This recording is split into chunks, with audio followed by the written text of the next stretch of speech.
Chers téléspectateurs, bonjour. Le sujet corrigé en design du produit qui va suivre est destiné aux élèves de la deuxième année art appliqué. Les compétences visées seront aptitude en analyse et argumentation par les rapports forme, matière, espace et couleur, fonction. Puis l'acquisition de techniques de recherche graphique par l'exemple. En matière de design de produits, le troisième domaine des référentiels des arts appliqués recommande le traitement d'objets industriels pris dans la production de grands designers dont la fonction est de ranger et présenter. Les différents présentoirs de chaussures sur l'écran remplissent cette fonction également. L'exercice corrigé que nous allons voir est à titre d'exemple, afin de vous donner une idée sur la manière d'aborder de tels sujets à l'examen du baccalauréat. On va voir à présent l'énoncé du sujet qu'il faut lire et relire jusqu'à une compréhension complète du sujet.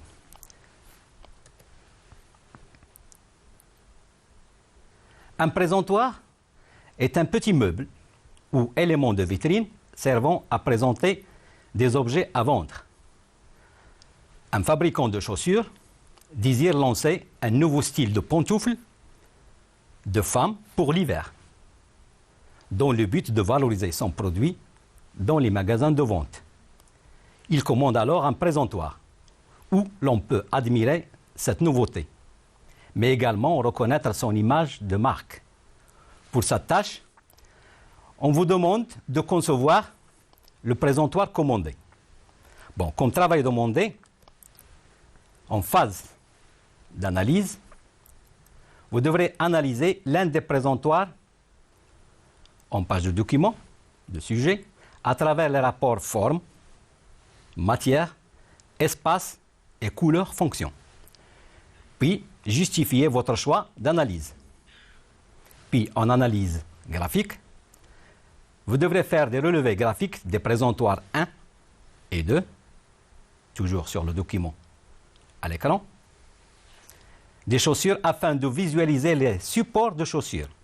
C'est-à-dire vous devrez enlever les chaussures et dessiner les présentoirs sans chaussures. En phase de réalisation, c'est-à-dire le travail demandé, partant de l'énoncé et de vos analyses, faites une recherche graphique de votre présentoir, puis présentez-le par le dessin et la couleur, tout en préconisant un support pour la marque, applicable par l'autocollant, par exemple. En phase de l'argumentation, c'est-à-dire argumenter ce que vous avez fait, vous devrez argumenter et justifier votre projet graphique par des annotations écrites en se basant sur les mêmes rapports de l'analyse écrite. Il y a toujours des données à respecter. Ici, comme la présentation et le respect des données sont toujours notés en évaluation, précisant les formes, et les formats plutôt, et les supports de la réalisation des différentes articulations de l'épreuve. Ici, par exemple, l'ensemble du travail écrit sera sur format A4. Les relevés graphiques des détails sur format A4 également. Mais le projet finalisé sur format A4, mais pour ce faire, précisément, il est conseillé d'utiliser toujours du papier fort, qui supporte tout simplement la gouache, l'aquarelle, l'encre et les feutres. Pour l'évaluation, dont voici les critères. Des critères qu'il ne faut jamais négliger, qu'il faut jeter un coup d'œil chaque fois. Vérifiez toujours que votre travail répond à la totalité de ces critères. Ils sont toujours clairs et bien détaillés. Je ne me lasserai jamais de vous le répéter durant tous les exercices que nous allons voir avant le passage de votre examen. En analyse écrite à présent. Je rappelle qu'on doit soumettre un présentoir au choix, à l'analyse à travers les rapports forme, espace, matière et couleur fonction. Alors, le présentoir numéro 1 de mon choix, à travers forme et espace fonction, je dis que ce présentoir possède une forme allongée, ressemblant à un totem, qui offre l'exposition des articles en hauteur, fixés sur un socle cylindrique, pouvant abriter même un moteur permettant de voir la totalité des éléments exposés, lorsqu'il tourne bien sûr. Occupant un espace réduit en surface, il peut être placé soit dans une vitrine, soit à l'entrée des magasins de vente de chaussures. En ce qui concerne matière et couleur fonction, il peut être fabriqué en série, soit en tôle légère, ou bien en plastique moulé afin qu'il soit le plus léger possible. Et de couleur contrastée, bleu pour le socle, afin d'éviter l'apparition de saleté lorsque celui-ci est sur le sol, et jaune en hauteur dans le but de dégager la couleur des chaussures. Portant à son extrémité le nom et la marque sur fond bleu, en rappel avec la couleur du socle. J'ai choisi, par exemple, maintenant je vais vous dire pourquoi le choix de ce présentoir. J'ai choisi l'analyse de ce présentoir, d'une part, parce qu'il me paraît le moins encombrant en hauteur, mais surtout le plus réalisable en production en série. D'autre part, c'est qu'il me donne des idées pour la conception de mon propre présentoir. En analyse graphique, la plus importante de cette séance, l'analyse graphique dans cet exercice consiste à dessiner les deux présentoirs sans chaussures, dans le but de tester vos aptitudes graphiques et votre imagination à visualiser les supports.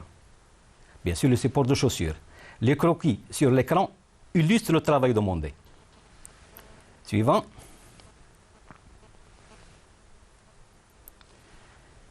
En recherche graphique.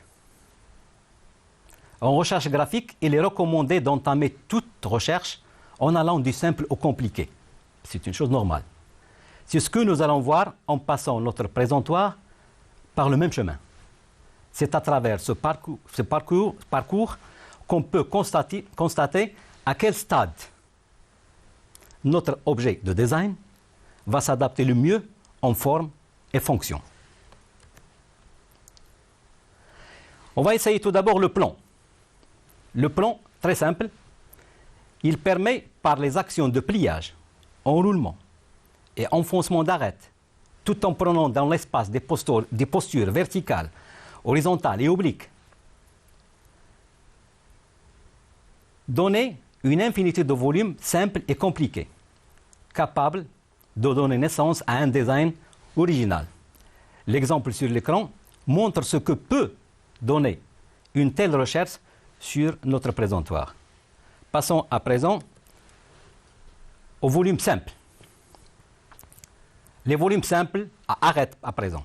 Exemple parallélépipède à base rectangulaire ou carré allongé, cube ou prisme peuvent donner les créations suivantes.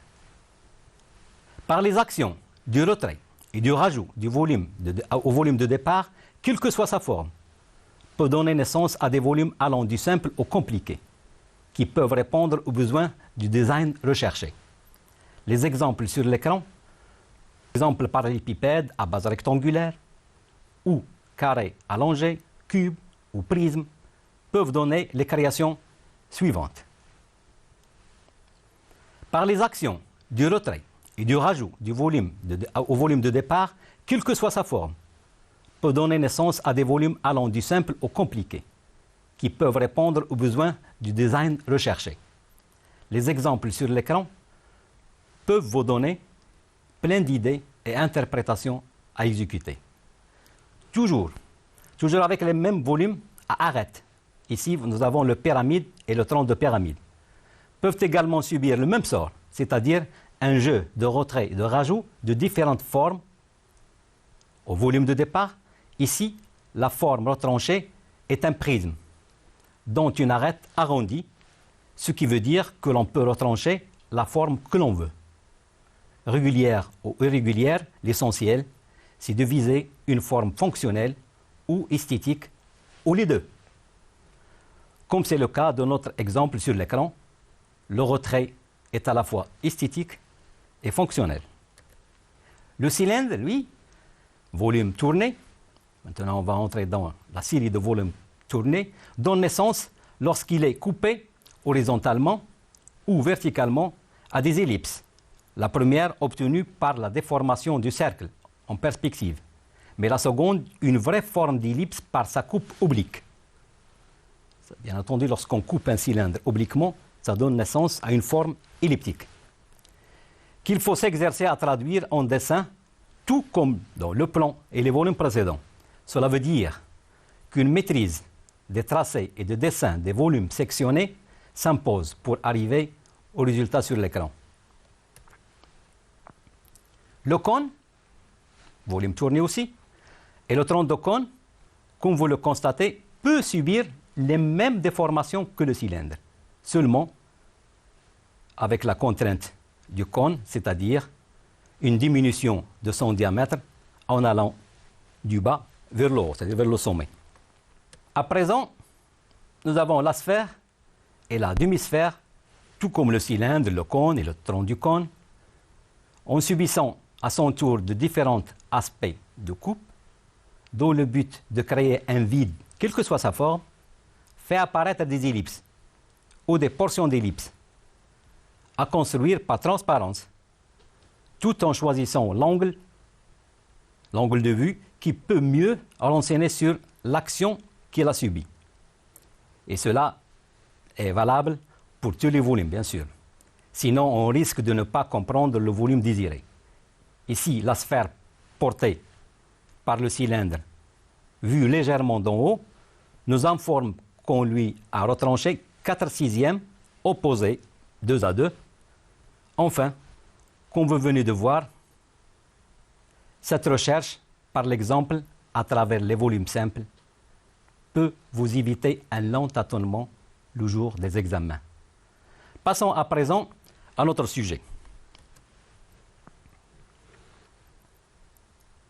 Rappelez-vous que j'ai dit à la fin de l'analyse écrite du présentoir choisi qu'il me donne des idées. J'aimerais bien que ça soit de même pour vous, car le but de l'analyse écrite ou graphique est de vous mettre sur le chemin de la créativité. Tout simplement, il suffit de bien ouvrir les yeux. Pour ma part, et comme vous venez de voir, j'ai commencé par la recherche d'un présentoir en hauteur, à multiples facettes, comprenant les différentes contraintes du travail demandé. L'ayant passé par des différents exemples et même pensé à faciliter son déplacement par des petits roues au socle. Mais cependant, le croquis de milieu où figurent les spirales qui vite fait la spirale autour d'un cône allongé à gauche et la petite recherche à la bande montante également en spirale à côté m'ont mis sur le chemin d'un présentoir à forme hélicoïdale, celui de droite. Hélicoïdale, ça veut dire spirale. Tout à fait à droite, ce qui, après la recherche des couleurs, a donné ceci, c'est-à-dire le présentoir que vous voyez là en croquis, en noir et blanc, crayon, le voilà en couleur.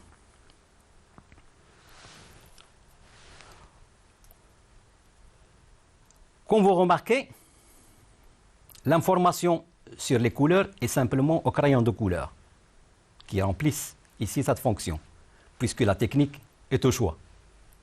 Il ne reste à présent qu'une bonne argumentation pour ce résultat, chose qu'on va aborder ensemble tout de suite. Alors dans le rapport forme et espace-fonction, demandé bien sûr en analyse, je peux dire que partant de l'analyse écrite du présentoir choisi, qui m'a vraiment mis sur le chemin de la recherche à entreprendre, c'est-à-dire un présentoir en hauteur,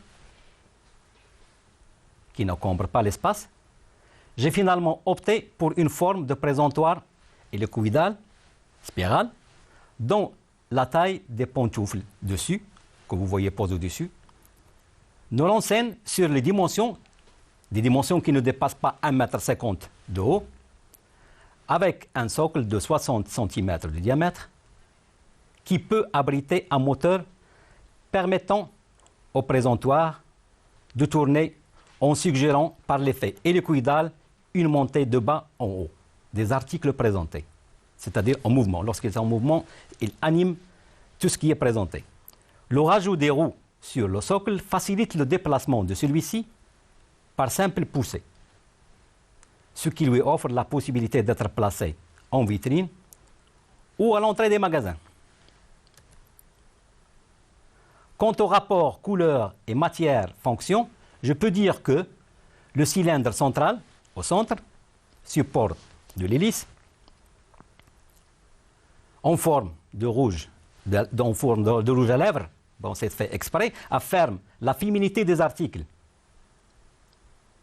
exposés dessus, bien sûr. Les couleurs rouge, jaune et violet, couleur chaude, apportent la chaleur souhaitée dans le port des pantoufles qui vont être exposés dessus. La bande spirale blanche permet la valorisation de toute couleur de pantoufles exposées dessus. Enfin, réalisé dans le plastique, afin qu'il soit robuste et léger, ce présentoir peut être produit en série pour un coût relativement faible, avec ou sans motorisation. J'aimerais bien à présent m'adresser à vous par les recommandations concluantes suivantes. Recommandations. À nos futurs bacheliers de la section des arts appliqués, filière de l'imagination et de la créativité et de l'innovation. Sachez que l'analyse et la documentation proposée des épreuves du bac est un vrai tremplin pour réussir le travail demandé. Ouvrez bien les yeux et l'esprit en cette première phase. Elle est la clé et la porte de la créativité. Deuxième recommandation, sachez également que vos croquis, esquisses et dessins sont le miroir de votre imagination et le langage essentiel pour la traduction de vos idées. Pour cela, je vous conseille vivement de s'exercer au sectionnement des volumes simples par les différents jeux de retrait et rajout, comme on vient de voir, afin d'être à l'aise durant votre recherche, toute recherche, quelle que soit sa nature de volume. Car tous les volumes compliqués sont à base de volumes élémentaires simples. Surface, plane, cube, parallélépipède, prisme, pyramide, tronc de pyramide, cylindre, cône, tronc de cône, sphère et demi-sphère. Si vous vous entraînez à dessiner, à sectionner tous ces volumes-là, soyez sûr que vous allez être capable de créer pas mal de choses dans la vie. Et enfin, que les argumentations de votre travail final sont le vrai reflet de vos pensées et idées de la recherche. Cela veut dire, mettez vos recherches sous les yeux en notant vos argumentations, cela vous aidera énormément. Au revoir, tout en espérant vous avoir apporté durant cet exercice des choses qui puissent vous faciliter la tâche lors des examens du baccalauréat. À bientôt.